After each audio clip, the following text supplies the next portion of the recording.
পরিবেশ সুরক্ষা ও আধুনিক প্রযুক্তির এক অনন্য নজির সৃষ্টি করেছে চীন।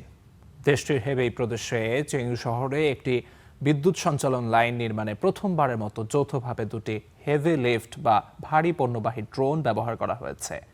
দুর্গম পাহাড় ও পরিবেশগতভাবে অত্যন্ত ঝুঁকিপূর্ণ এলাকায় সঞ্চালন টাওয়ারের ভারী মালামাল বহনে এই ড্রোন প্রযুক্তি সফলভাবে কাজ করেছে। গ্রিন টেকনোলজির এই সফল প্রয়োগ বিদ্যুৎ গ্রিড নির্মাণ শিল্পে এক নতুন এবং পরিবেশ বান্ধব দিগন্তের সূচনা করল। চীনের হেবেই প্রদেশে ৭২.৮ কিলোমিটার দীর্ঘ একটি বিদ্যুৎ সঞ্চালন লাইন নির্মাণের কাজ চলছে। প্রাকৃতিক পরিবেশের ক্ষতি না করে কাজের গতি বাড়াতে প্রকৌশলীরা ভারী যন্ত্রপাতি ও অন্যান্য কাঁচামাল পাহাড়ি চূড়ায় পৌঁছে দিতে ব্যবহার করছেন ড্রোন।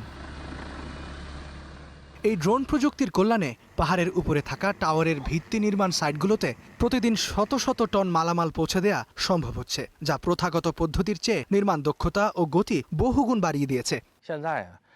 ড্রোনগুলো ব্যবহার করে মাত্র একদিনেই পাহাড়ের উপর শত শত টন কাঁচামাল পৌঁছে দেওয়া সম্ভব হচ্ছে। এটি আমাদের কাজের দক্ষতাকে অনেক বাড়িয়ে দিয়েছে। মালামালের ধরন অনুযায়ী কখনো কখনো একটি ড্রোন, আবার কখনো দুটি ড্রোনের সমন্বিত ফ্লাইট পরিচালনা করা হয়।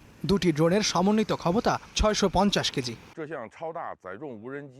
অতিরিক্ত ভারী পণ্য ব্যবহারে সক্ষম ড্রোনের এই ব্যবহার জটিল ভূপ্রকৃতির মধ্যে পাওয়ার গ্রিড নির্মাণের ক্ষেত্রে একটি অনুকরণীয়, স্মার্ট ও পরিবেশ বান্ধব সমাধান প্রদান করেছে। প্রকল্পের প্রকৌশলীদের মতে এই অতি ভারী ড্রোন পরিবহনের সফল ও নির্ভরযোগ্য প্রয়োগ একটি দারুণ দৃষ্টান্ত স্থাপন করল। এটি মূলত জটিল ভৌগোলিক অঞ্চলে পরিবেশ বান্ধব এবং স্মার্ট উপায়ে বিদ্যুৎ গ্রিড নির্মাণের একটি অনুকরণীয় সমাধান হিসেবে কাজ করবে। ইস্তিহাদুল মাহমুদ, স্টার নিউজ।